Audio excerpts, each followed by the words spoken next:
আল্লাহর এক বান্দা ছিল নামাজে সেজদায়। তখন আল্লাহ রাব্বুল আলামিন তাকে ডাক দিয়ে বলে, বান্দা তুই যতই নামাজ পড়, যতই সেজদা কর, তোর জায়গা জাহান্নাম। এই কথা শুনে বান্দাটি বলল, আলহামদুলিল্লাহ।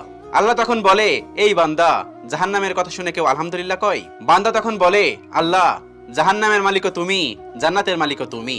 তুমি আল্লাহ খুশি হয়ে যদি আমাকে জাহান্নামও দাও, তাও আমার আপত্তি করার কোনো অধিকার নেই। আল্লাহ তখন বলেন, বান্দা, জাহান্নামে গেলে তুই পুড়ে যাবি, তোর খুব কষ্ট হবে। বান্দা তখন বলতেছে, আল্লাহ, কষ্ট শুধু আমার হবে না, তোমারও হবে। আল্লাহ তখন বলতেছে, বান্দা, তুই পুড়বি জাহান্নামের আগুনে, আমার কষ্ট হবে কেন? বান্দা তখন বলে, আল্লাহ, কোনো মায়ের কোল থেকে যদি কোনো বাচ্চা পানিতে পড়ে যায়, তাহলে কোনো মাই দূরে দাঁড়িয়ে থাকতে পারে না, দৌড়ে গিয়ে বাচ্চাকে কোলে নেয়। আমার বিশ্বাস, ওই মায়ের চেয়ে কোটি কোটি গুণ দয়া তোমার বেশি। আমাকে জাহান্নাম দিলে তুমিও আল্লাহ শান্তি পাবে না।